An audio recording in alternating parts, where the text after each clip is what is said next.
Good people of the internets. This is your host, Kevin Orosz.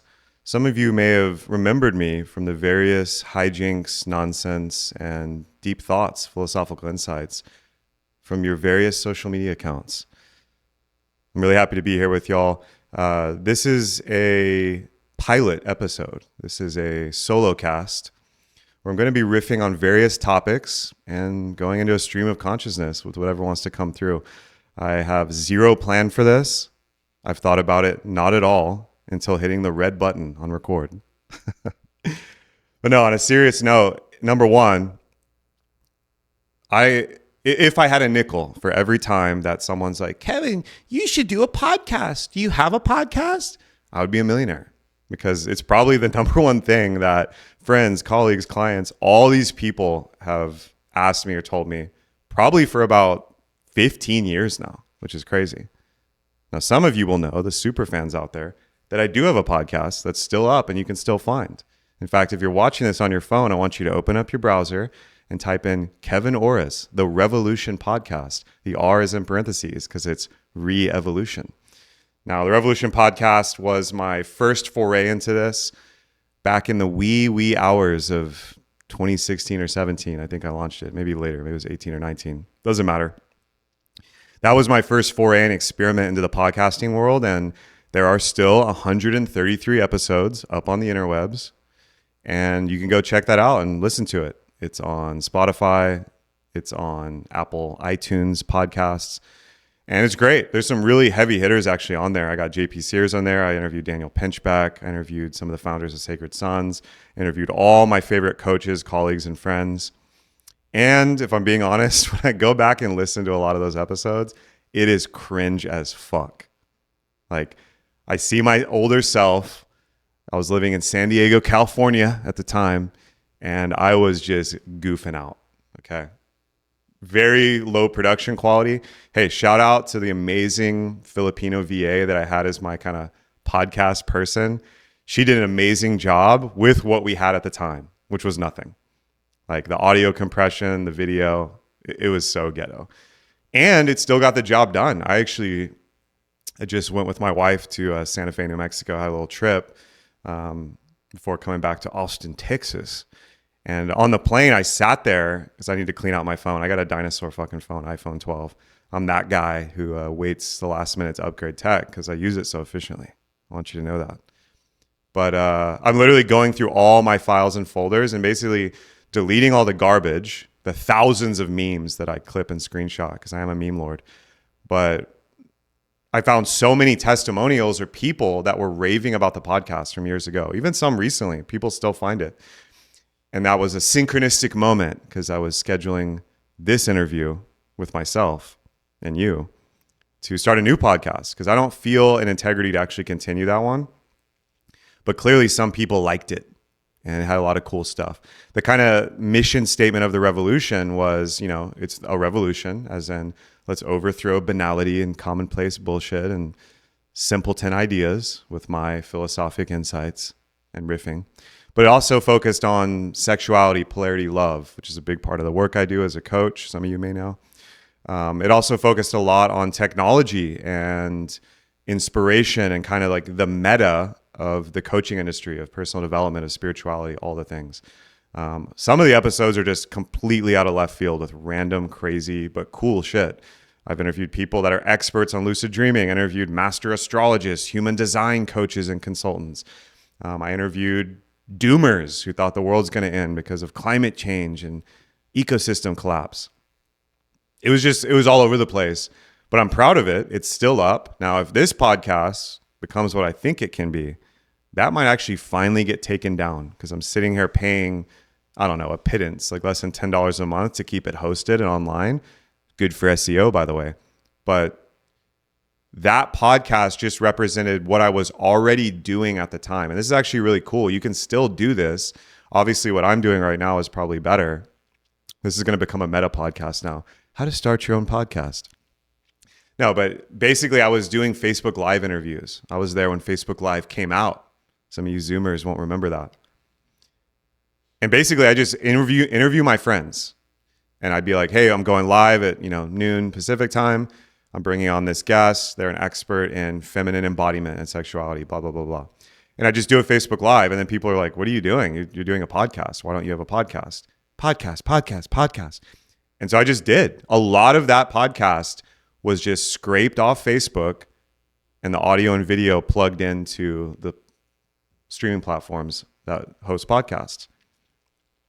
And basically, as many of you will know, like I'm doing this solo right now. So there's no one asking me questions. As you can see, I have no notes. I have no plan. But I love this shit. I'm good at it. I'm a freestyle guy. This is actually where I feel at home. But what's really great about having an interlocutor or entering a dialectic is with another person, you're always going to get to a place you didn't know you were going to get to because you can bounce questions, ideas.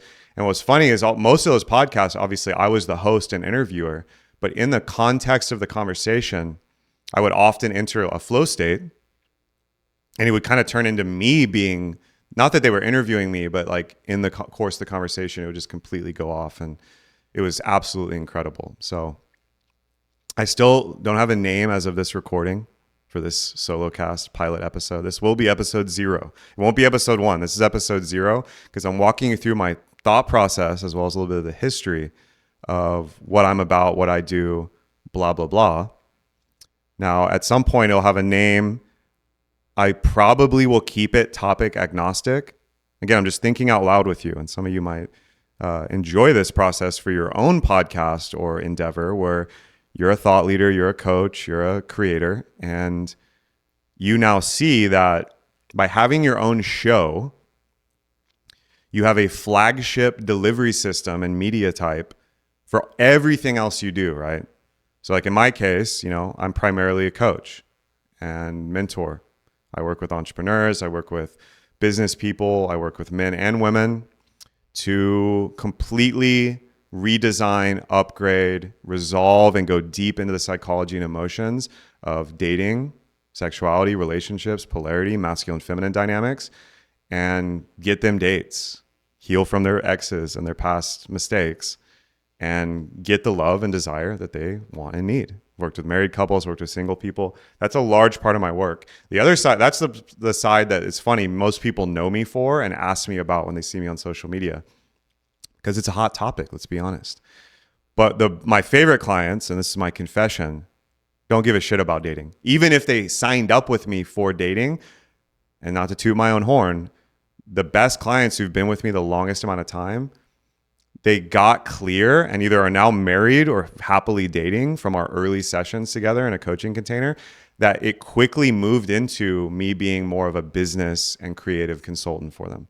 So I'm really proud of, these people that basically had me on retainer for years, where they are amazing founders. Some of them run, brick and mortars. Some of them are in corporate or more traditional business. Most of them are coaches like me or entrepreneurs online. Helping people. They have product or service-based business, usually in the personal development area. Although I do work with people in crypto, blockchain, and finance. I also work with people. I have worked with people in real estate, music industry, etc. Now, why I'm saying all that is what coaches are, and this is kind of the first clippable little meta discussion. I'm going to go through many of these in this solo cast just to, again, let you in on my thinking. Most coaches don't see themselves as thought leaders or creative kind of mavericks because they're working in their business, which is service-based, right? Coaching, healers, consultants, mentors, blah, blah, blah. It's all service-based, right? So you want to be face-to-face or on a Zoom call, and you're helping this person think better, feel better, and get results. That's kind of the most simple, dumbass way to say it, right? But in so doing, even if it's not elucidated or explicit, you have a creative philosophy. You have a working philosophy on healing the human psyche, no matter what domain you're in, whether you're in health and wellness, well-being, whether you're in relationships, love, whether you're in business, money, value, service. You already have a philosophy, and I would argue that a podcast is one of the best ways to capture, get clear on, and talk about it. That was how I thought about the revolution back in the day, because I was already coaching full time. And I was like, I'm also interested in all these other things. But it started in that idea of like, I just want to share my thoughts about coaching, how I think about stuff, how I help people. So hopefully that's helpful to you, because as we've seen with our good friend, Joe Rogan, top podcast in the world, right?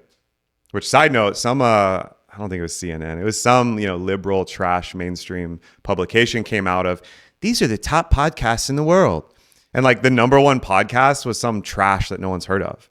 And they didn't put Rogan there because he won't play ball with the powers that be in the mainstream media bullshit, which is so funny. And he like dunked on them in his own show, talking to multiple comedians and other podcasters. In terms of downloads and money, Spotify paid him $100 million contract to get exclusive rights. And I think they re-upped and did even more.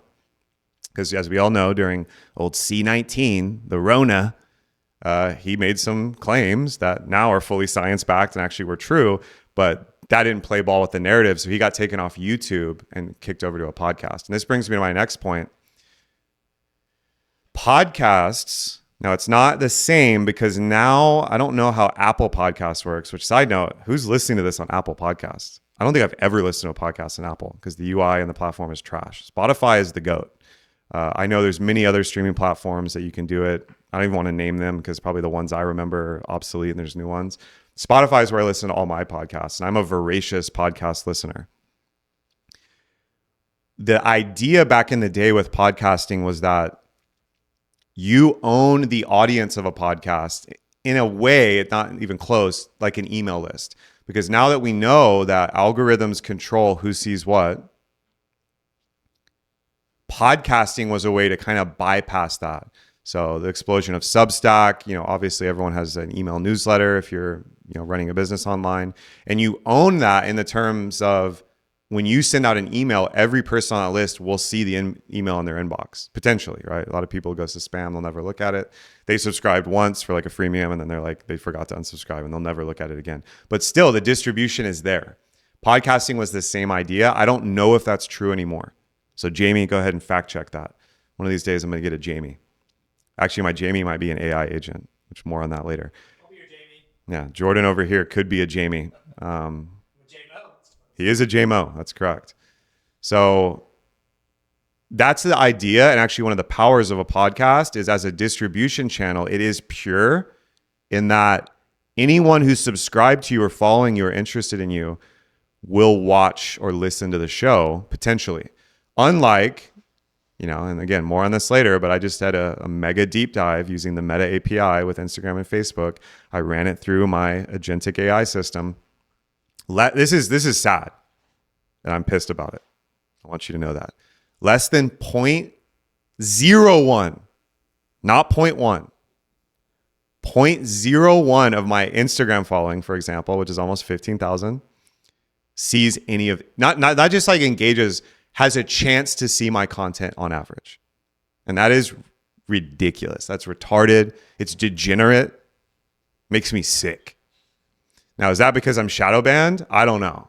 What is shadow banning? But that's case in point to tell you that if you're an online person or you're brick and mortar, you need online channels as well. There's this idea of moats in business, where the moat is basically a defensible place where you can reliably distribute your information to do sales, marketing, and provide the value of service or product. The social media setup, whereas it used to be very different, has fallen away. And it's completely different because all the platforms are now copying TikTok, because TikTok came in out of nowhere. I believe it's originally a Chinese company. Now the US Supreme Court, all this shit happened. There's actually a US-based TikTok now because they had to sell, because they basically broke all these laws. As we know, these tech overlords don't give a fuck about the rule of law.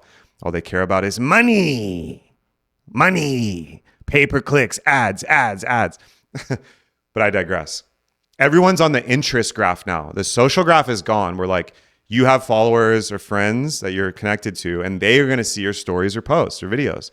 Now it's interest graph. You could start a new TikTok account or Instagram right now. And if you're hyper niched, you know the keywords, and you stick on one topic with 0 followers, you can go viral, because all these platforms copied TikTok's social media algorithm, which is interest-based, not social-based, as in your friends and followers. I don't know if podcasts are doing that. I suspect they are. I suspect Spotify's algorithm, because it works like social media now where it'll suggest things. I'm pretty sure this has come to podcasting. Now, next point. This stat just came out. And again, Jamie, can you fact check that for me? You can look it up yourself. Someone did a meta-analysis. I saw this on Twitter, on X, which I believe is one of the best sources of information, by the way. The ratio of who watches clips from podcasts versus the full long-form data is staggering. I want you just in your head right now to guess what the percentage is of each. If you didn't guess 90% clips, 10% long-form, you would have been wrong. So that's how insanely fried the brains of our youth. Think of the children and just us. I mean, I'm here a millennial, which to some Zoomer who's like hyper niched on TikTok and viral, I'm probably a boomer because I came up on Facebook and Instagram.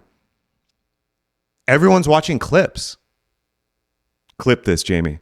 Everyone's watching clips. No one gives a fuck about the long form podcast or video or YouTube video or whatever. They're following people and finding them from the clips, which are goldfish brain. The clips just like, and it's got the caption and the B-roll and the jump cuts, and it's just like, me, me, me, me, me, me, me, me, me, me, me, me, and it just like, you're like, next reel. But if it's good enough, they'll be like, wait, who the fuck is that? What episode was that? And then they might go watch the podcast. So it's 90% clips. Again, this is a metadata analysis, I think, across the industry of podcasting or long form content, because a lot of people also are doing video essays on YouTube. So they'll do a very long YouTube video that could be scripted or not. That's really well produced. And it's basically a podcast, but it's a video essay. And these are quite popular.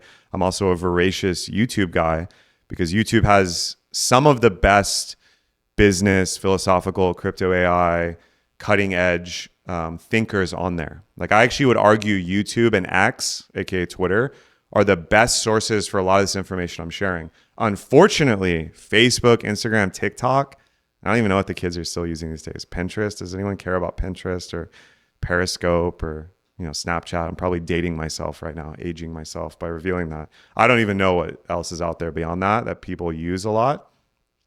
Those platforms have completely changed their content mill or funnel and machine. If you want the deeper cuts, and again, that's why I'm starting this new podcast, you have to go to Twitter and X. You have to get on YouTube and get really in the weeds of who you follow in terms of this meta and this type of thinking. So that was a very long-winded intro into topic one of podcasts in general and my thinking on them. And also, I just have to say, my gift that God gave me is my voice and my mind. Like I'm a speaker. Actually, recently I had someone do my human design again, and I'm a herald. So the herald is someone who announces or informs and shares things and digests them and distributes them to the people. That's actually my design in human design, but just in life, which makes podcasts maybe my lead domino or one thing and one of the most impactful ways I can spend my time and energy as a thinker, as a thought leader, as an entrepreneur, as a coach, etc. That's another reason I'm doing this. All that being said, the problem that I see with what's happening in the world with content in general, right? So quote unquote content. Content's anything you consume. An article, a video, a clip, a podcast, a LinkedIn post, a tweet, this is all exploded over the last 10 years at a level I don't think anyone could have predicted, to where everybody on earth can be a content creator, and many of them are. Now, the meta of this, the meta game, like the high 30,000 foot view, it's moving away from just pure distribution and volume, because now with the advent of AI agents, and this was already happening before with like Indian and Chinese bot farms just copy and pasting and mass distributing and pushing posts and spam.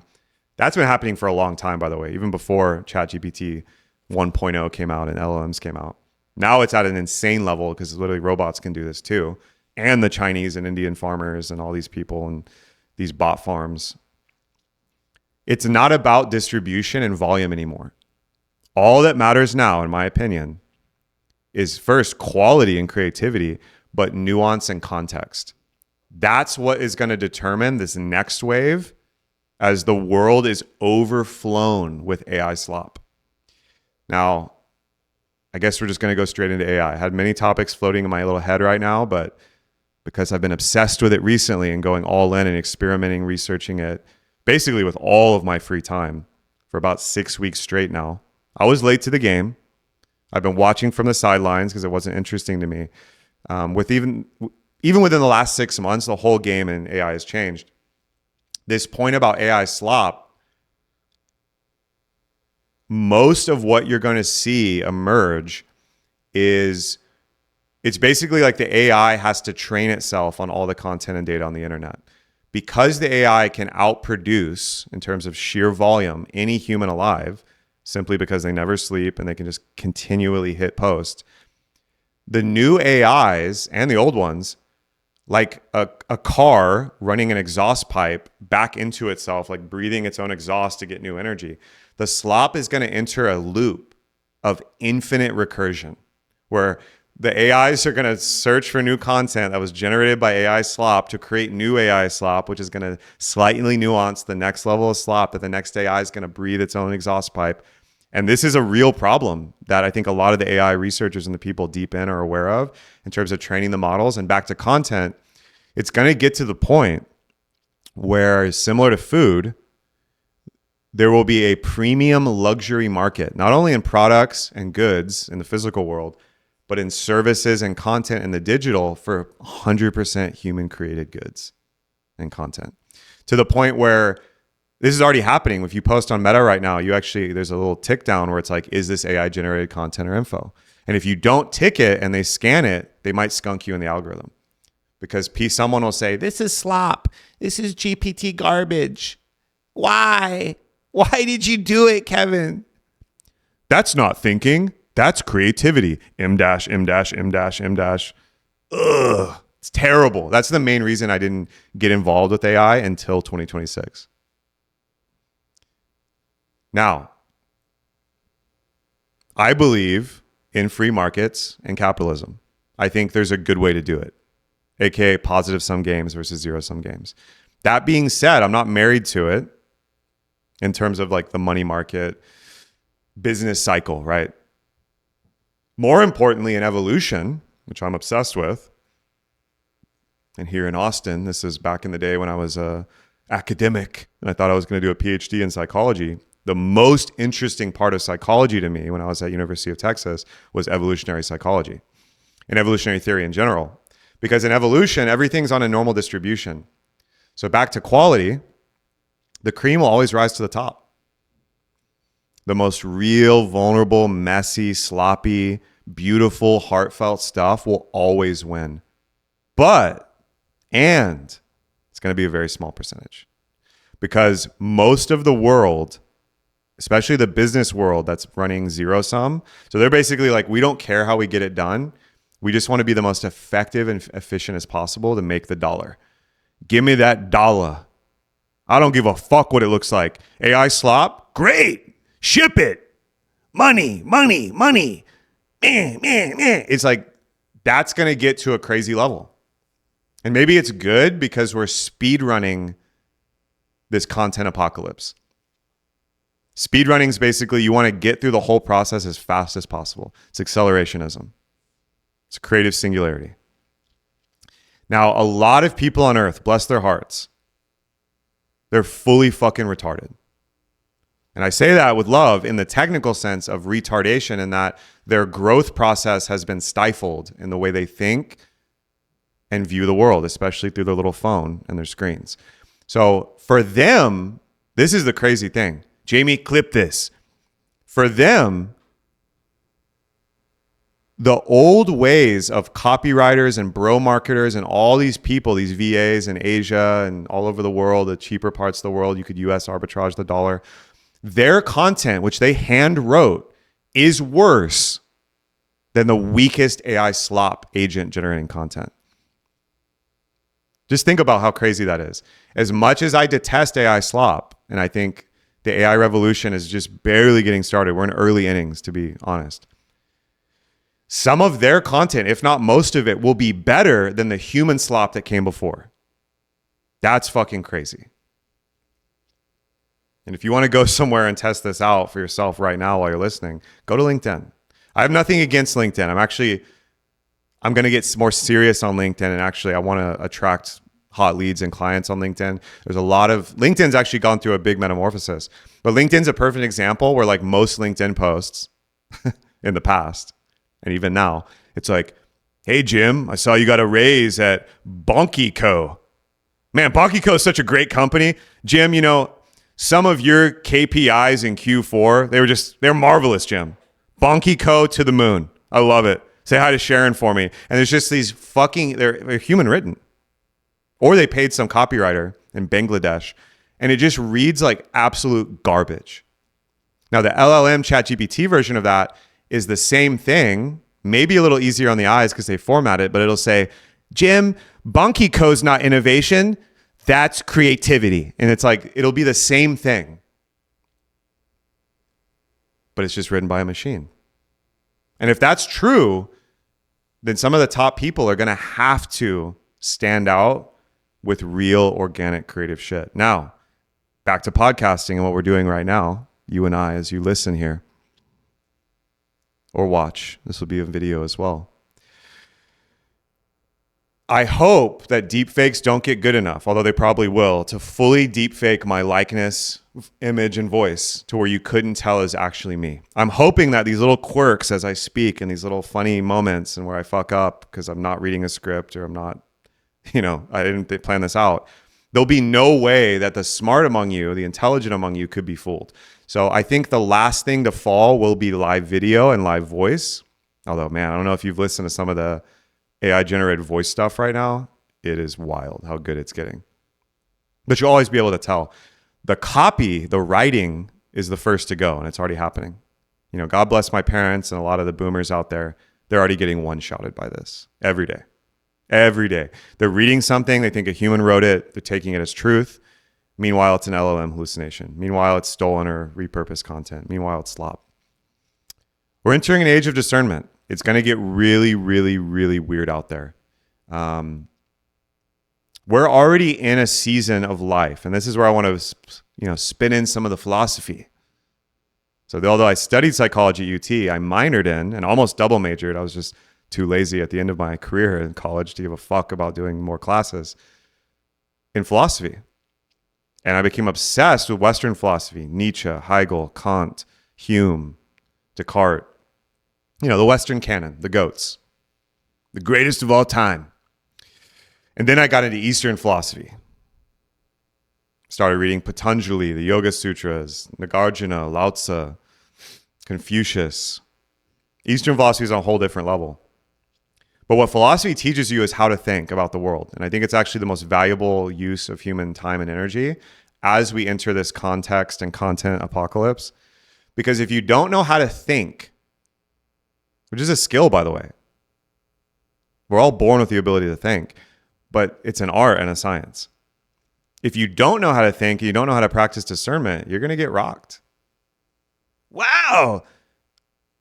LinkedIn at Bonky Co. He says, I can only pay $997 and make $99.97 with 3 simple steps. I'm going to buy his course and do all this stuff. Wait a minute. This was all created by ChatGPT and is absolute garbage. And I can see the errors in the course itself. I lost everything. It's like the scamming business, like bad faith actors are in Candyland right now. Not even that they're evil and trying to steal your money or ruin the product and service pipeline of whatever niche you're in or whatever you're interested in, whatever you need help with. But because the automation is going to get so good and is getting so good, back to my core thesis, human creativity and quality will win, and it'll be rare. It'll be a scarce resource, even though paradoxically it's an unlimited resource. So philosophically, what the LLM is and what AI is, I believe it was Arthur C. Clarke who said, any sufficiently advanced technology is indistinguishable from magic. We're in that stage. It's fucking magic. Okay? It's absolute magic. If you want to go to another podcast, which they should pay me for this, One of the best podcasts out there that's very niche. It's called The Emerald. I forget the creator of it. It's kind of like a mystical, mythological podcast that comments on everything in society. But look this up on the podcast platform you're using. It's called So You Want to Be a Sorcerer of Great Power in the Age of Intelligent Machines. One of the best episodes in the last years that I've ever listened to. I believe it came out like 22 or 23. But basically, he makes the argument that in the AI age, with unlimited ability to generate context and content,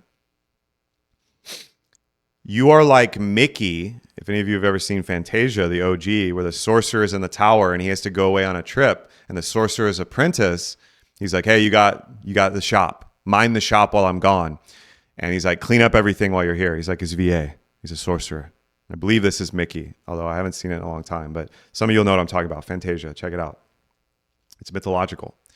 The sorcerer apprentice is now in charge of everything. The whole lab, the alchemical laboratory. It's like this medieval castle is all fucked up. So he uses some of the magic he taught him to enchant a broom to help clean it up. He's like, I don't want to do it. I don't want to write that copy. Chat GPT, chat BPP, write this email. Broom, wash this area. Now, because he's an apprentice and he does not yet know how to control and understand magic, it gets completely out of control because the broom is enchanted poorly and starts knocking other stuff over. So then he enchants another broom, does the same thing, enchants another one. Pretty soon, there's a cacophony, a chaos of these enchanted cleaning items just destroying everything. They're cleaning and destroying at the same pace, and then he doesn't know the spell to turn them off. And the lesson in there is when the sorcerer returns, he scolds him and cancels all the magic and realizes he's not ready. He's not initiated. He's a sorcerer in the age of machines who's not ready to contend with the chaos that was unleashed. Pandora's box is open. And this is my concern / excitement about all this stuff is because we're going to have to get wise fast. Another quote coming at you, E.O. Wilson. The problem with humanity is we have Paleolithic emotions, medieval institutions, and godlike technology. Clip it. It's been said a million times, but he nailed that in the early 20th century. This guy was he was like a ethnobiologist where he's studying the species level, animal level, like ants, chimpanzees, how they evolve and deal with things, and then applied it to humanity. Very deep thinker. And that quote kind of sums up where we're at. Most people can't control their brainstem or their nervous system, including myself. I'm not enlightened. I don't know shit. I know that I don't know shit, but I like to learn stuff. I learn good, and I love it. Most people, including myself, most of the time cannot control their brainstem / limbic system and amygdala when they get upregulated or downregulated by someone's face talking to them on this Black Mirror device, or they read some copy that they don't agree with. They get triggered. You lose it. When your wife comes home from work and she's in a bad mood and she makes that little snap at you, you lose it. That's the Paleolithic emotions. That's the wetware. Humanity has yet to figure that part out. And we may never. That may be a feature, not a bug in the human condition. Now, there are countless traditions and ancient, beautiful systems on how to do that. Spoiler alert, most of it involves connecting with nature, breathing deeply, and moving your body. The more you know. You know, pick any tradition you want. Plant medicine, yoga, breath work, tai chi, qigong, exercise, meditation, contemplation, hunting, fishing, raising children, being in a village, making love. All the most human things that we've been doing the longest amount of time help us with that tricky little part about our wetware and our emotions and thoughts and feelings in this physical body that is sacred, I believe, but is very chaotic. And it's a lot. This is why there's all the wars and fucked up shit in the world. It's because human beings who are struggling with their ego or sense of identity and their emotions, which are quite strong and chaotic, mixed with their thoughts, which some of which are very much out of control. Others are not based on good thinking or philosophy, back to learning how to think, caused all the wars, all the jihads, all the pogroms, all the genocides, all the theft, All this shit. That's actually the core of everything.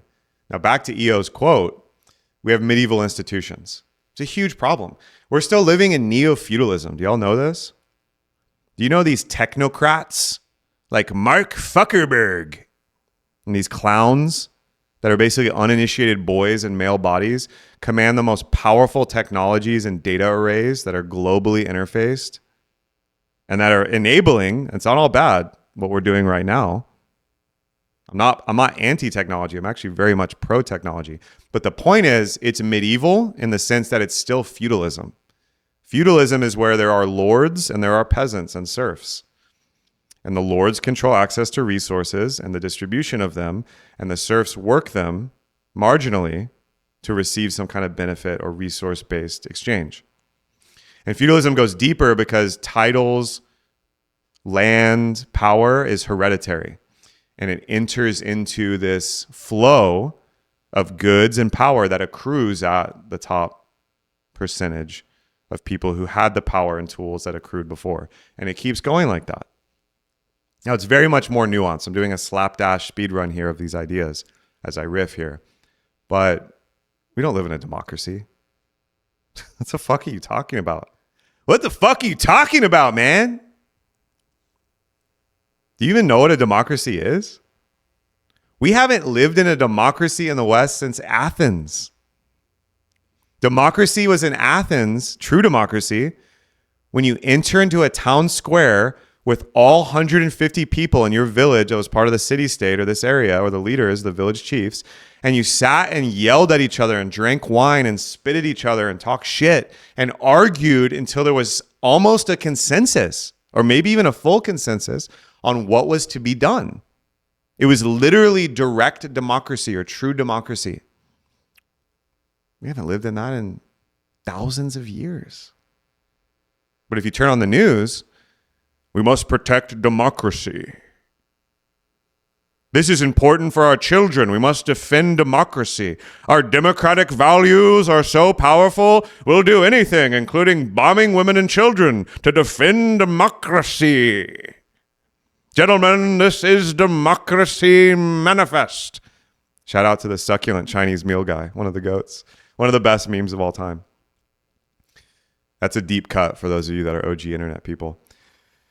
We live in a republic. It's an imperial republic. Republic is a representational kind of meta-democracy. The US is a republic. All the democracies in the EU are republics. We don't live in a democracy. So back to the medieval institution beat on this thought. Medieval institutions don't work anymore. They don't work good. Look around at the world. Look at all the fraud, the waste, the inequality. You know, I'm not a socialist. Again, I already revealed earlier, if you were listening, you're taking notes, there'll be a quiz after. I'm a capitalist. I'm pro-Western values. I'm pro the accrual of wealth, resources, and technology to make the world a better place. I'm a benevolent capitalist. I've done well in the system, and I will continue to do so. So I'm not saying we should just take all the money from the rich and distribute it. And God, these institutions suck. They're so inefficient. They're so unprepared for the tidal wave of technology. They're so inequipped and ill-equipped to handle the technological innovations, which brings us to our final piece and good old EO's quote. This could be a whole podcast where I just take profound quotes that are really small and talk about them for an hour in detail. It's actually a good podcast idea. We have godlike technology, okay? I don't want to spend too much time on this because I want to move on to the next thing, but godlike technology means you have to have the wisdom of gods to wield it, which is mainly when not to use it. Nuclear bomb is the perfect example, which I'm pretty sure, I don't know his full history, but that is, I think some of that's what it was inspired. I believe, someone will have to fact check it, Jamie. I think he said that in the 60s or 70s. This is in the wake of Hiroshima and Nagasaki. Obviously, fission and fusion devices, it's like, okay, you're going to open up the power of the sun on the planet, on the surface of the planet, and vaporize a city? What the fuck are we talking about? It's insanity. And most of the world we live in is in response to that weapon being unleashed and tested, that we realized, the world government, because it's an extinction level threat, we got to get our shit together. Now, I want to posit to you the new Manhattan Project that's being worked on behind the scenes right now that we won't hear about for decades is artificial intelligence. It's AGI. That's the next nuke. I don't know how many of you are, and now we get into the good stuff because this is where I've been geeked out. I don't know how many of you are caught up. I mean, as of today's date, it's the third week of April in 2026. Not even a week or two ago, Anthropic, who makes Claude, good old Dario's the CEO. They're in the dialectic with Altman and OpenAI. Claude is incredible. I think it is the best model out right now as of today's date. Although tomorrow that could change with how fast people are shipping. They literally did a PR. I think it's more of a PR stunt, but there could be truth in it. Their next model they've been training, which is called Claude Mythos. As of today, Opus 4.7 is the newest model in Claude, but Claude Mythos is so powerful. And again, this is a little bit of their LARPing, right? It's a good LARP, live action role playing, aka PR. I don't know if any of this is true. This is what they told us. It's so good that the AI scientists testing it gave it a sandboxed environment and challenged it to escape. One of the guys went to a park at lunch to eat a sandwich, and not only did it escape, Mythos emailed him and let him know how he did it. Now, this model, back to like the idea of godlike technology and like a nuclear bomb of information that's in the digital. I mean, this is like some Mission Impossible shit. I don't know how many of y'all have seen the newest Mission Impossibles. There's the Entity, which is this like super AGI intelligence. AGI is artificial general intelligence, by the way, where it's as good as any AI, but it can do anything, including self-improve itself. It's already so good that this Mythos model, again, Anthropic, is training it and trying to build it up right now. They said they can't release it because it's too dangerous in the hands of bad actors.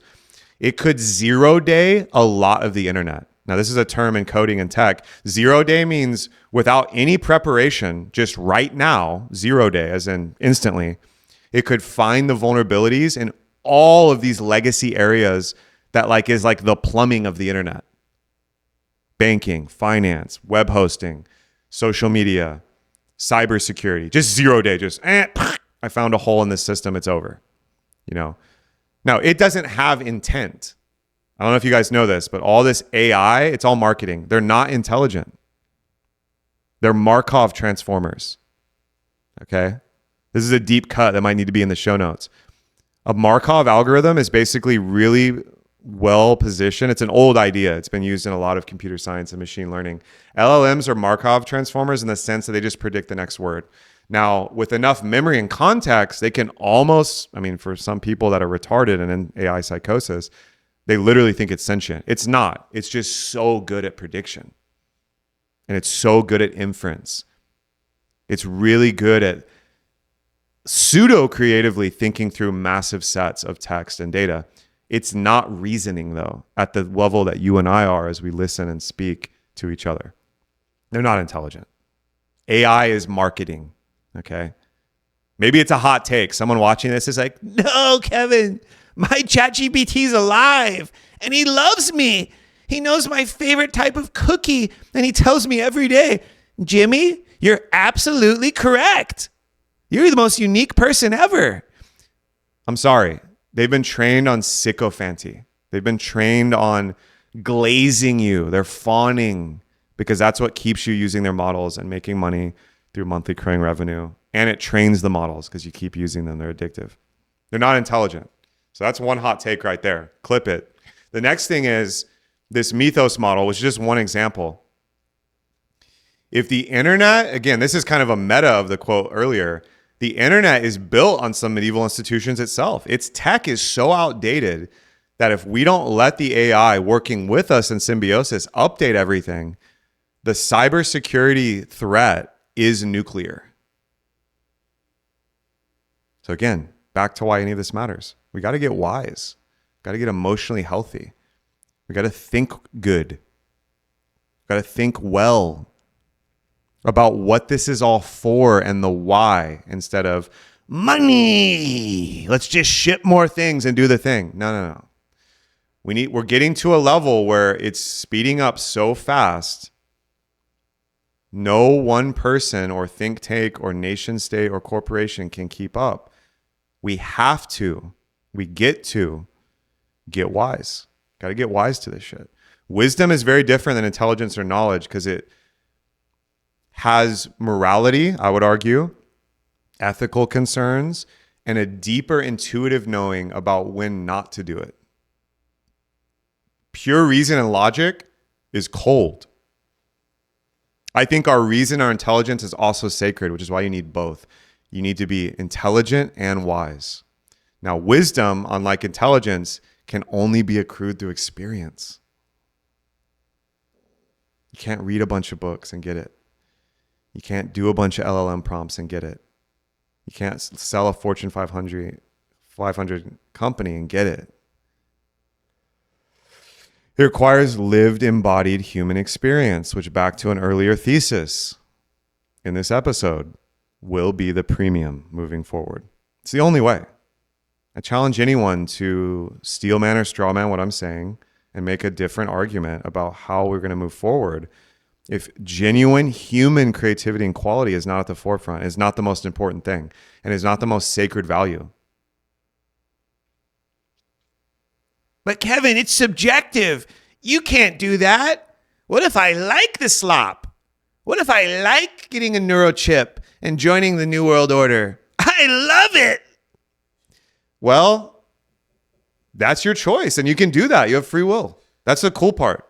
That's the neat part, everyone. You can do it. That's fine.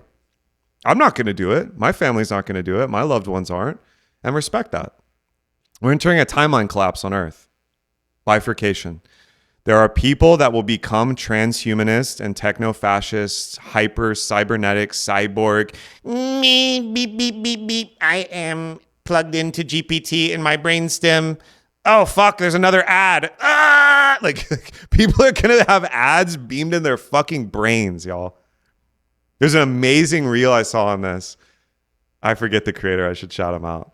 But it's basically like waking up in 2096 in LA in my container shipment apartment that costs like $10,000 a month. It's like the first thing I do is I drink my Shaboinkus juice, and it's like bug juice. And it's like, then because I'm not on the premium subscription, I have to sit through 5 minutes of neural ads. And it's like, just like he wakes up and he can't skip the ads. This is some Black Mirror shit because he's not on the premium subscription. Guys, they're going to do that. 100% they're going to do that, man. It's going to be fucking nuts. You're going to be speaking to your family with this neurochip. Again, this is one of the timelines. This is the dark timeline, in my opinion. And it's like, honey, I don't know if we can do it anymore. I think we need to file for... Sorry, Jim. Your current usage limit has been met. Watch this 3-minute ad, and then you can continue this conversation with your wife. Would you like to do it now? And it's just... and like, it's literally in your brain. Like, even when you close your eyes, you can't skip it. Which, side note, one of the best quotes I saw recently on X, I reposted on Facebook, is, you know what the best thing about reading a book is? Like a physical book? No fucking ads. How do we get to this point where advertising and marketing is driving everything? There's too many damn ads. Fuck these ads. Fuck them. I mean, I love art and media. I'm a marketer myself. I mean, Kevin, you're a hypocrite. You're writing meta ads right now as you record the podcast. That's right. I am. Deal with it. But at least my ads will lead you to something dope, in my opinion. You love to see it. No, but seriously, like, you know why Facebook's free? You know why ChatGPT and Claude have a free model? Most powerful fucking tech on earth. Why? Well, with LLMs, they're free because they want you to train it for free by talking to it all the time. It needs more context. It needs information. Feed it. Feed the beast. Teach it about baking gluten-free oatmeal cookies and how your emotional process is completely shot because you stay up all night fucking scrolling reels and shopping. Tell it. You're training it. That's why they're free. Facebook, it's free because you are the product. I don't know who said it. There's an amazing quote. If you get something for free, it's because you're the product. Your data is being sold to advertisers around the world 24/7. Your data is being harvested and collected at all times because none of you read the TOS, the terms of service, when you made a Facebook account. Nobody reads that shit. Anyone who says they do, they're lying.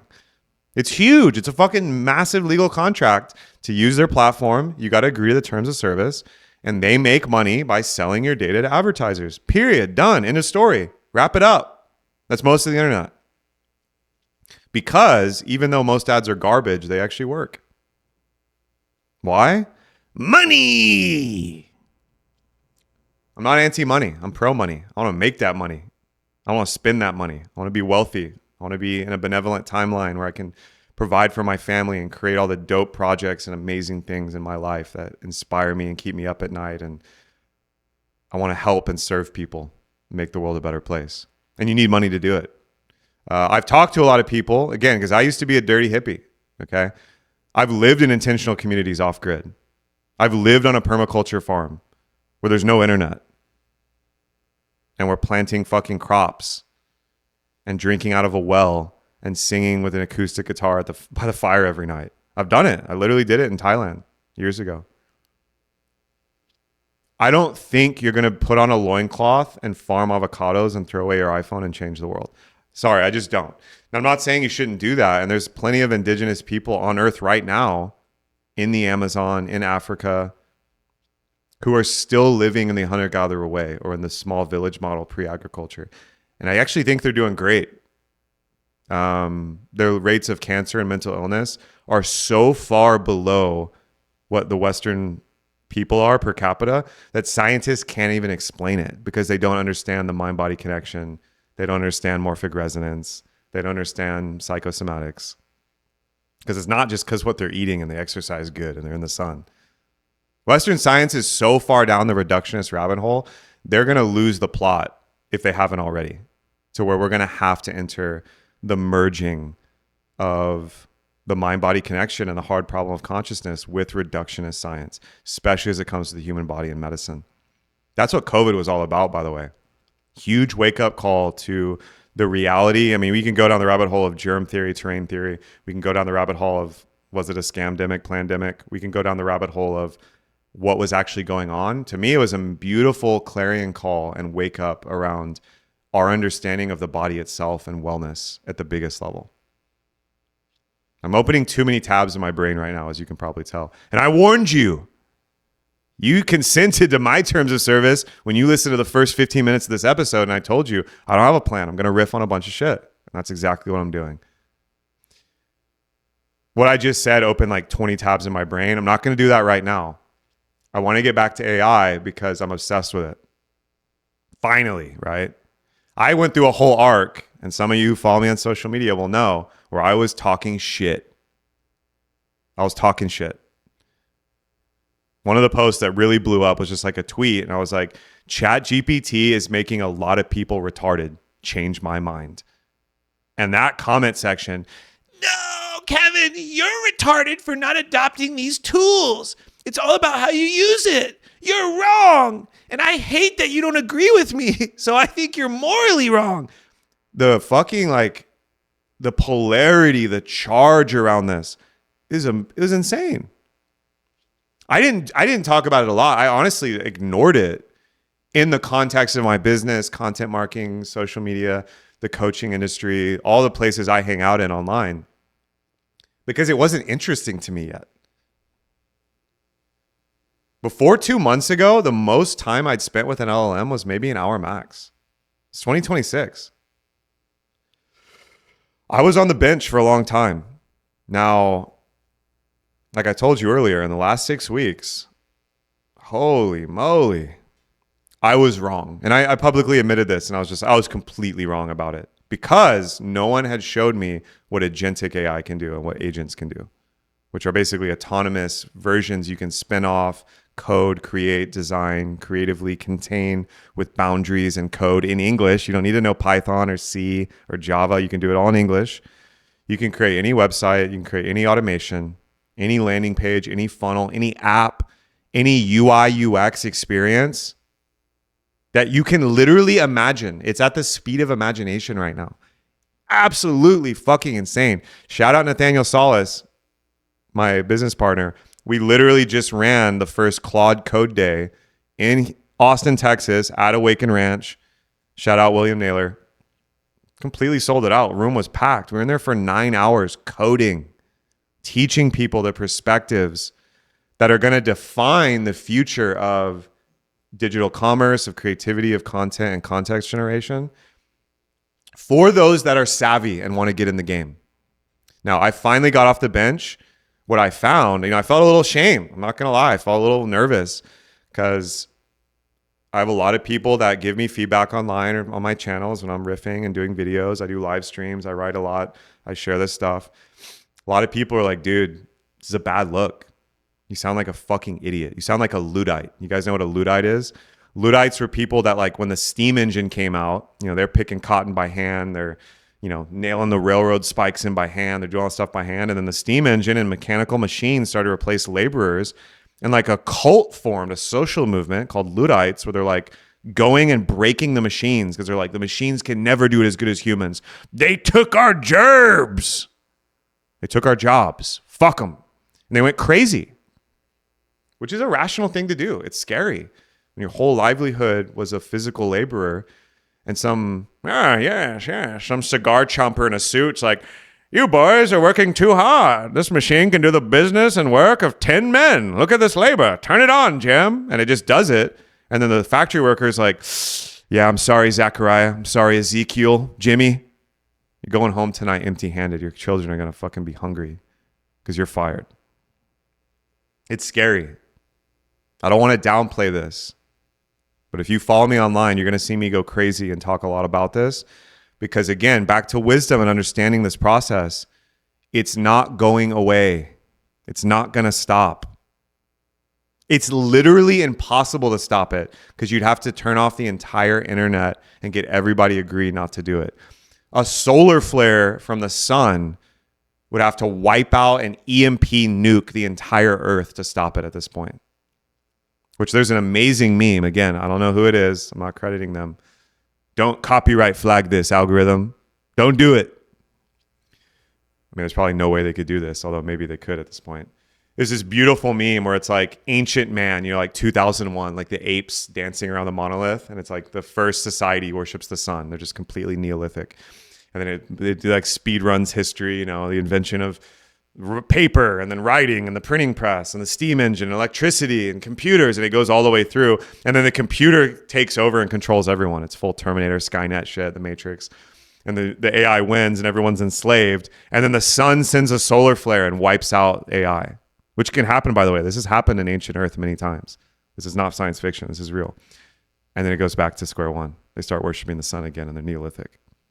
And they're thankful to the sun for freeing them from the tyranny of evil thinking machines, which is such a poetic full circle arc.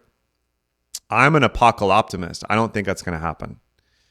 Because if you're like me and you know me and you're watching this or listening to this, you're probably on team human.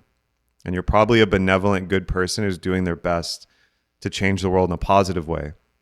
And if we get on board and inboard in the computer boards and get to work using these tools, the good guys will win. We can steer the narrative. We can shift the power. We can distribute wealth and resources through our brands, our businesses, our projects at a level we've never been able to. But you got to get your board in the water. Eric Weinstein, one of my favorite thinkers right now, he riffed on this on another podcast that I was very inspired by, and I'm doing my own kind of butchered version here. A tsunami is coming, a tidal wave we've never seen. It's already here. The singularity is here. All the people, the futurists and techno people that are like, the singularity could be here as soon as 2030. The fuck are you talking about, man? It's here. We're in it. It's a Pirates of the Caribbean moment where he's just like, you better start believing in the singularity, mate. You're in one. It's true. We're here. It's here. The singularity just means we've reached a point where in technology specifically, but I would argue in geopolitics, in human social, cultural constructs, more happened in April 2026 in certain areas and industries than have happened in the last 500 years. There's no way that's true, Kevin. That's hyperbole. You have AI psychosis. You're full of shit. You live in Austin. maybe it's true there. No, it's demonstrably true and measurably true. Again, under specific metrics and constraints. I'm not saying this globally, generally, all the time. There's nuance here. There's infinite nuance. It's a fucking tidal wave. It's a tsunami. If you don't get your board in the water and learn how to surf, tidal wave's just going to hit. You're not going to stop the tidal wave. Bernie Sanders, AOC, we need a moratorium on AI data centers. This technology is too powerful. Shut it down now. It's not going to work. I don't think we should build data centers in ecologically sensitive areas and steal fresh water.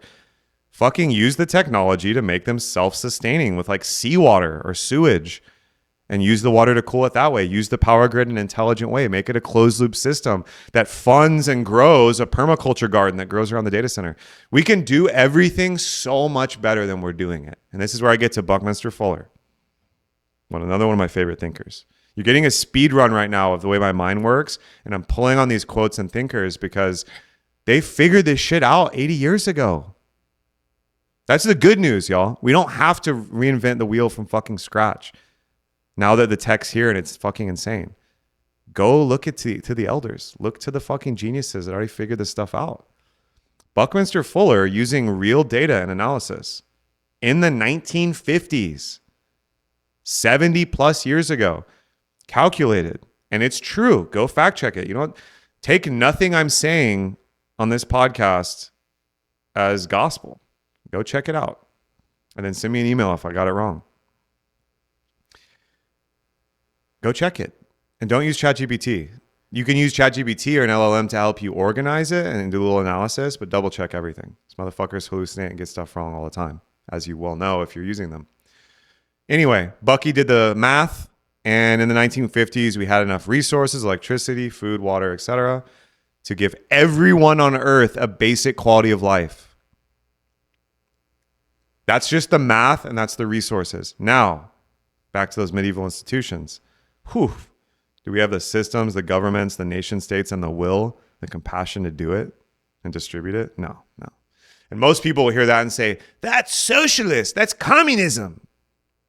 The fuck are you talking about? It's common sense. Socialism and communism are a radical counter-assault led by Marx. Which, side note, if you like a hyper Western, whatever conservative, and you haven't read Marx, you don't know what the fuck you're talking about. Karl Marx, if you actually get into the deep cuts, was brilliant, and he pointed out real stuff. Now, the people that took Marx's ideas and went crazy in the Soviet era and, everything that happened with Russia and all the other places communists took hold. I mean, right now in China, there's still a lot of remnants, and all over the world. They went full retard.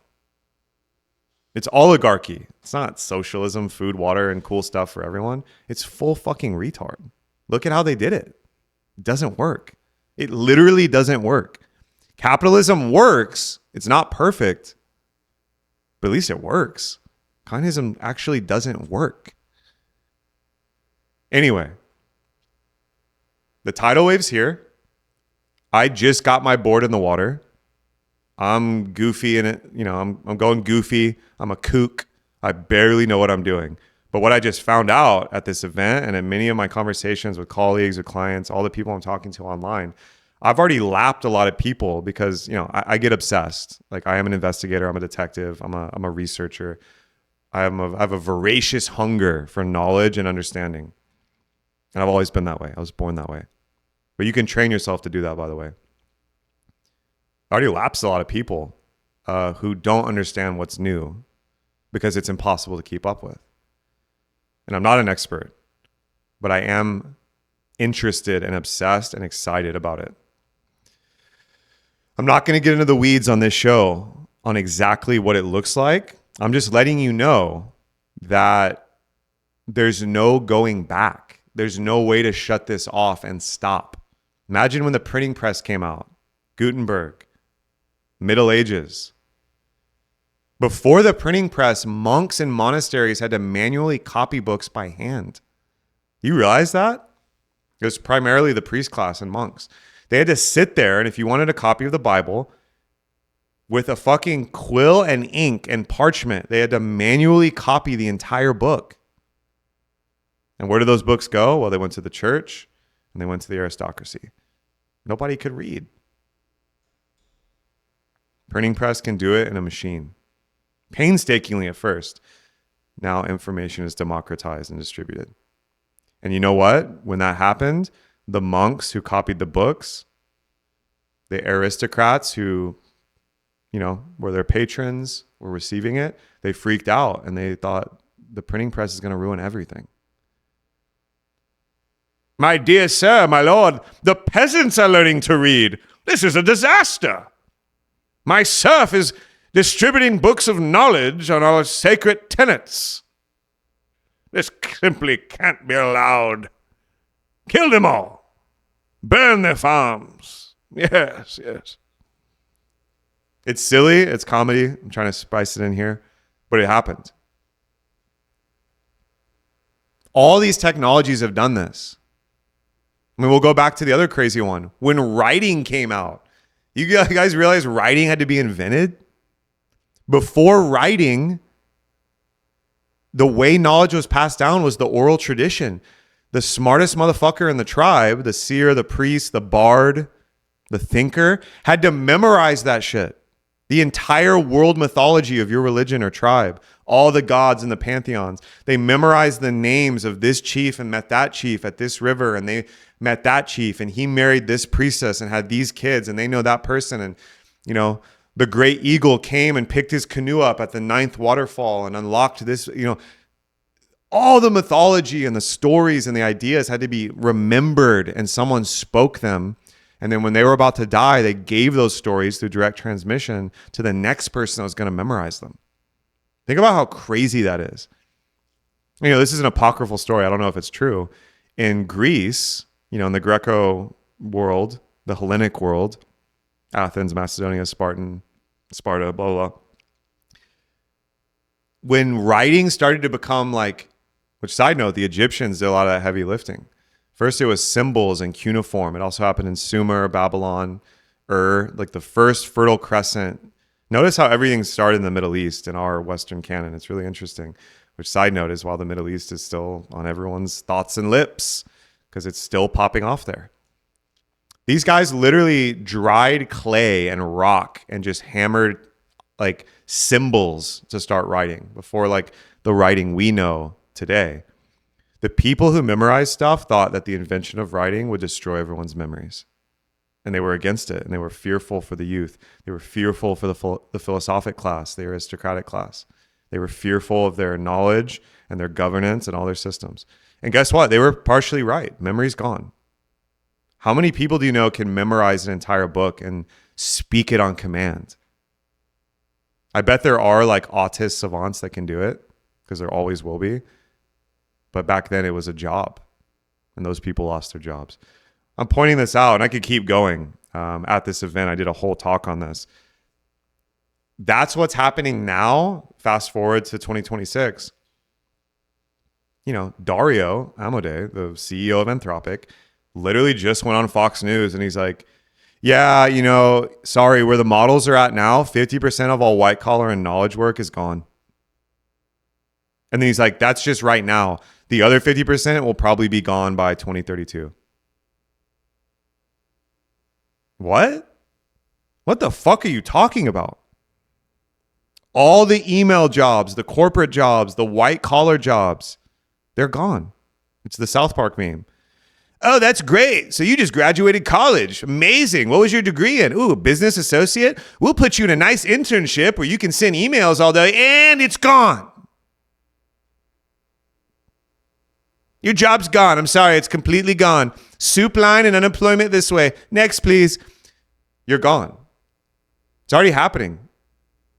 160,000 something jobs in the tech sector are gone since Jan 1 this year alone, as of time of recording. Now, this is the great irony of the whole AI robotics revolution. We thought, based on the sci-fi, and I'm an avid sci-fi guy. Shout out the Dune series. Shout out Hyperion series. Oh, chef's kiss. Sci-fi is the GOAT. has so much good wisdom. The real sci-fi, not the trashy bullshit straight to Netflix stuff that some of y'all might know. Although it's not all bad. I'll watch anything once. In science fiction, these authors promised us that in the amazing vision of the future, we would get robots that do our laundry and clean our dishes and fucking do menial labor so we can make love, write books, write poetries, start a fire, cook, hang out, live in abundance. Well, it turns out all those robots are now making your movies, writing your books, and they took your gerbs. They took our gerbs. Which shows you, again, I have nothing against these people. I'm kind of riffing and going crazy right now. Forgive me if I trigger you. And then realize that your trigger is your job to deal with, not mine. I'm just the messenger. Don't shoot the messenger.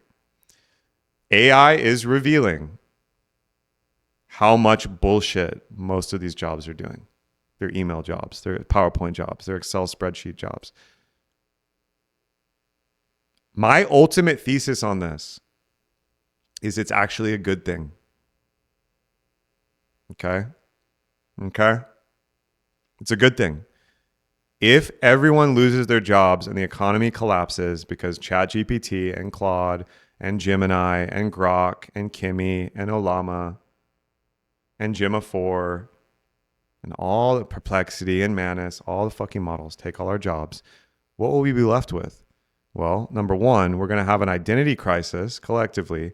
Oh my God, I can't provide for my family / I don't have anything to do.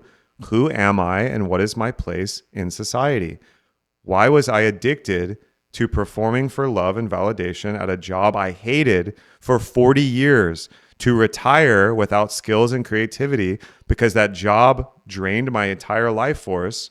So I'm going to play golf and drink beer until I die.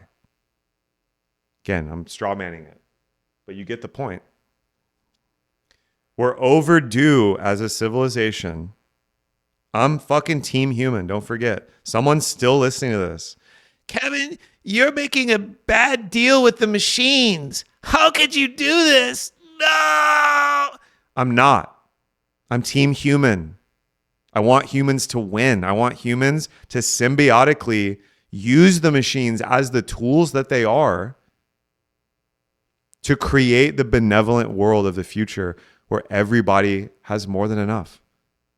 And I'm not just talking about money or resources. I'm talking about time, energy, attention, love, emotion, creativity, leisure, time in nature, time throwing the stick for your pups, time cuddling in bed with your wife and kids. Like, what are we talking about? Isn't that why we're doing all this stuff in the first place? We weren't doing it to get the S&P 500 to infinity. We weren't doing it so that we could extract all the resources from the earth and create fucking Manhattan across the entire planet where there's piles of trash 12 feet high. What are we talking about?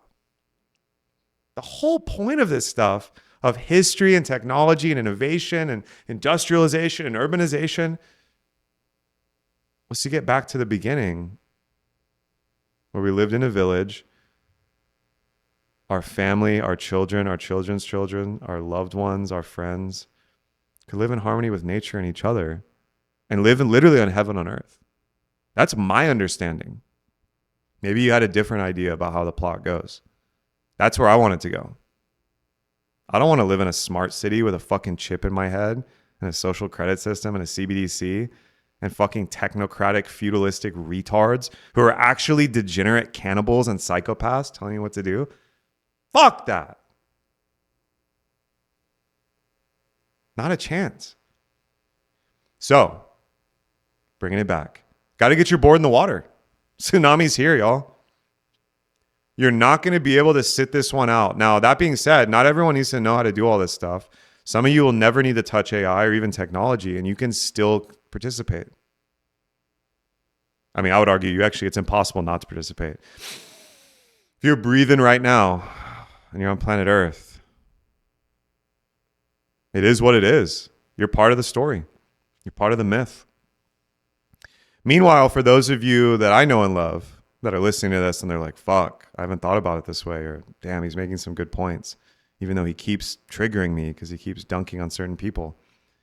Well, has to be done. Sorry, not sorry. Fuck it, we ball. A lot of you that are running businesses, entrepreneurs, coaches, creators, consultants, all of you, a lot of you are way ahead of me and are already like, yeah, it's about time, Kev. We've been doing this for fucking 6 years or whatever. I guess 4 years, whenever ChatGPT first came out. Welcome to the party. You're late. Yeah, I get it. I am. I'm insanely late. But as we all know, coolest people always arrive fashionably late.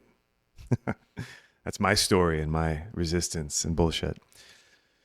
All of these people that are creating the dopest brands, projects, visions, conscious communities, buying land, starting trusts, starting religions and cults that are ethical, of course, and good, starting massive projects that need angel investment, venture capital, that are going to change the world. They're going to change the food system. They're going to change content. They're going to create the new apps and platforms we actually want to use that have data sovereignty and protection, that open source things, that are going to create vast wealth and abundance in the hands of non-degenerate psychopaths that want humans to win and want to plant food in their community and help heal people and provide health care and provide knowledge and information and make a shitload of art. Let's make real art and amazing stuff. And let's stop fucking around in the skeleton of this technocratic nightmare that's being sold to you by Klaus Schwab. You will eat the bugs and you'll be happy. You'll own nothing and you'll be the happiest you've ever been. Now put the chip in the brain and eat the bug juice. Crawl back into your pod and do a brain ad before sleep. We are the technocracy, dude. Like it's like so ridiculous that this is like, some of you are like, what is he talking about? This is real, bro.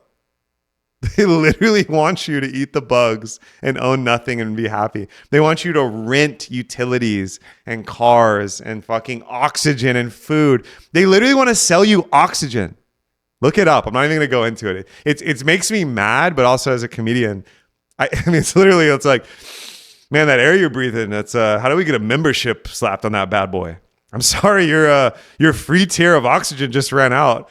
Enjoy this fucking truck exhaust. Like, dude, come on. They'll do it if we let them. They'll fucking do it. They're degenerates. And it's not even about us versus them. A lot of those people are innocent and I have compassion for them. They're not like evil, like supervillain Bond, Austin Power villains. They're just so caught up in the zero-sum game. And they're so scared that they'll do the dumbest, most inhumane shit. For money! Like, we got to get the ball in our court. And we got to go in. Everything I just said, I'm talking to myself. I'm literally talking to myself. I'm just talking to a mic and looking at a camera. I'm talking to myself. If it's of value to you, take what resonates and leave the rest. I hope that you've been inspired, or at least you picked up something in this rambling stream of consciousness that actually will speak to you.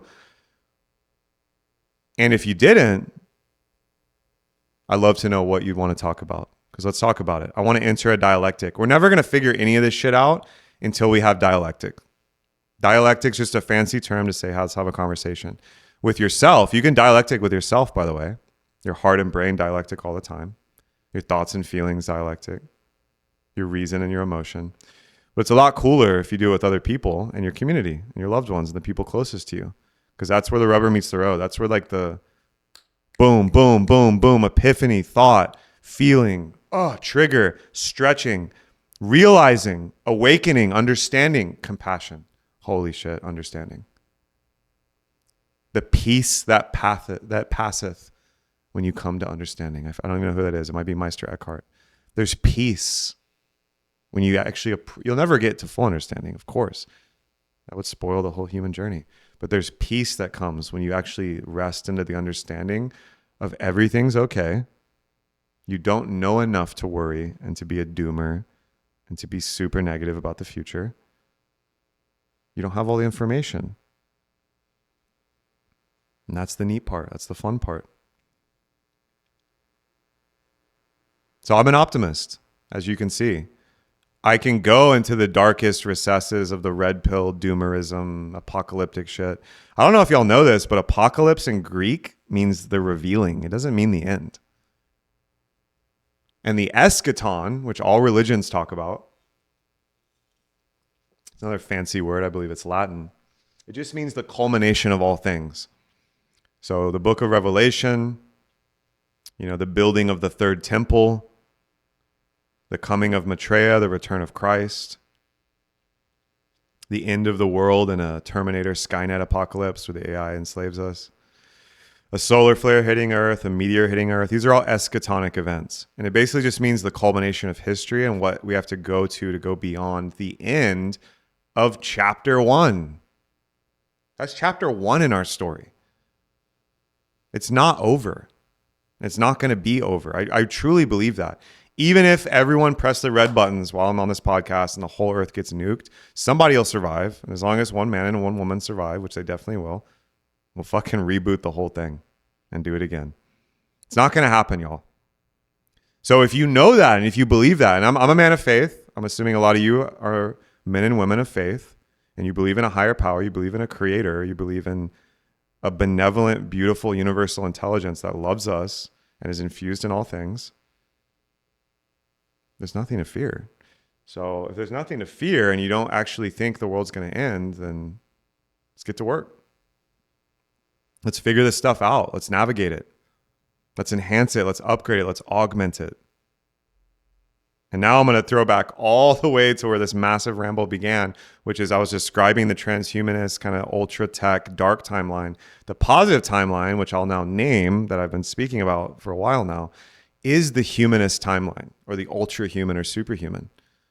We have psionic powers. We have psychic powers. I don't know if you guys know this. Science has confirmed it. Go read Becoming Supernatural. Go look at Dispenza's work. Go look at Bruce Lipton's work. Go study Rupert Sheldrake's work. Morphogenetic fields. I'm just going to name drop here. I'm not even going to go into all this stuff, but there's hard evidence that has been measured that we are energetic psychic beings that can influence our environment and connect to each other at a distance. And that's real. Quantum mechanics shows us that's real. My atoms are connected to the atoms of the supermassive black hole in the center of the fucking Milky Way galaxy. And when a quark or a lepton, neutrinocon, whatever the fuck all these particles they've found, when they rotate in sync. So there's a reality or a timeline, because I just named and said that. One of the atoms that's falling into that black hole just rotated with an atom in my arm in perfect synchrony, because they're all connected by tiny wormholes and black holes, which are at the core of what we call particles. I mean, that's a whole, I should probably do a physics podcast, because that's one of my nerdy pet topics. Is I'm an avid reader and learner about physics and where it's at right now. Physics is intimately tied to psychology, because they're both frontiers. And Freud and Jung correctly identified this during the Renaissance in physics and psychology and psychotherapy that they saw like 200 years ago. It's insane. So much to talk about. But to land the plane here, what timeline are you on? I'm curious. I want to know. And if you are interfacing with the benevolent future, whether you're using artificial intelligence or not, what is your part to play in the story? This is really important perspective. If it's a mythology, if it's a movie, are you a fucking NPC? A non-player character that's just off to the side like an extra? Or are you the main character in your movie? Are you a main mover and shaker and player in the mythology as it plays out? And are you willing to fail? Because there's no such thing. You just learn. Failure is a bunch of bullshit that was sold to you by these individualist, hyper, storytellers that were reductionists, that like failure means you're bad or unlovable or not good. It's total bullshit. All the people you look up to, all the most epic people have failed more times than you've even attempted to do the thing. And not only did they not feel bad about themselves, they became beloved and incredibly skilled and creative and added service and power to the world. So there's nothing to fear there. Again, I'm talking to myself. I haven't figured any of this shit out. You're just literally getting my thoughts of stuff I'm working on and thinking about and doing. So don't think like, That's bullshit, Kev. You fail all the time. How dare you tell me that and empower me? Go figure it out yourself. I can't do it for you. If you're not afraid of failure in the end of the world, though, like, yeah, it's time to get to work. It's time to pop off. I'm dedicating myself to this stuff. I'm going to be sharing it all with y'all. And this as of yet unnamed podcast will be a place for that. And I'm going to find the most creative, epic people. And I'm going to interview them. I'm going to get raunchy. I'm going to go full retard. I don't give a fuck if like the woke mafia cancel culture is trying to like, you can't say that. How dare you? I don't care. That's another thing, which I didn't even talk about, but the filter's coming off, y'all. If you saw how I think and like move with like my close colleagues and my clients behind the scenes on what you see on my like Facebook, Instagram, or YouTube feed, you would be shocked because I'm holding back a lot. And like, fuck that. It's time to actually go ham for me. So it's going to be a lot of unfiltered stuff. There's going to be episodes that are just comedy where I'm just literally going to play a character and just go so deep into some ridiculous comedy improv that hopefully you'll enjoy. There'll be episodes like this one where I just sit down with a topic or topics. Eventually it'd be cool to have like some printouts. Like I'll just like full like, I'm Ron Burgundy, and like have like a bunch of like news report type shit and actually do that. Like I just want to try it. Just like boom, boom, boom, boom, boom, where I have hard data. I'm going to do all that stuff. And I'm also going to do interviews with at least one other person, if not a group interview, and do like a dialectic kind of community vibe. And I'm going to go and do that for the next several years. And my goal, this is my public promise and goal, is this new podcast will go past 133 episodes, thus superseding The Revolution, my first podcast. And then we'll, at that point, so at episode 134 of this podcast, this is episode 0. This isn't even episode 1. I'm going to produce an episode 0, which I guess in the back end will still be episode 1, but fuck them. At episode 134, I will determine whether it's time to axe this podcast and start a new one. Or I suspect, because this one I'm starting at a completely different level than the old one, it might just go to episode 1000 and I'll just go ham. So that is my promise. That is my idea. That is my pledge. I'm doing the thing. I'm doing the things and the stuff. It's going to be a lot of fun. And I need your help. I want your feedback. I want your comments. I want you to smash that like button. I want you to share this episode. I want you to challenge me and call bullshit. I want you to fact check me when it's tasteful and appropriate. If you come at me with the bullshit fact checking, like I'll dunk on you in a comment section just with a comedy gif. I won't even respond to you. I'll just post a gif of Shaquille O'Neal in his prime with Kobe, posterizing someone in the paint and shoving them into the crowd and getting the N1 and winning the game. I'm gonna dunk on you. If you come at me wrong, you're just know online, and some of the people here will know if they follow my stuff. You're gonna get dunked on, and it's with love. I don't hate anyone. I'm down to talk to anyone. If you go full disrespect, you're gonna get auto blocked though. You may not even get the dunked on gif. But if you want to fact check me, give me ideas, perspectives, share from an episode, even this episode, do it. I'll have an email. I'll have a way to do that. And in that journey, I'm going to learn so much and share it with you. And my hope is that you learn with me and we go deep. And by the time I get it to episode 134, the world will be a completely different place. And we'll look back on this episode together and we'll clip it side by side and be like, damn, Kev, you did it. That was dope. You did the thing. And it inspired me. And I remember when you did da-da-da, and then you blah, blah, blah, blah, blah. And then I'm like, yep. And then we did it together. So the bottom of my heart and my mind, this has been episode 0. Riffing, streaming, talking with you. I'm Kevin Orosz, and you guys are fucking awesome. You look good. You're beautiful. There's nothing to fear. And I want you to know that I think you're dope and you're worthy of love just the way you are. Peace. I'll see y'all soon.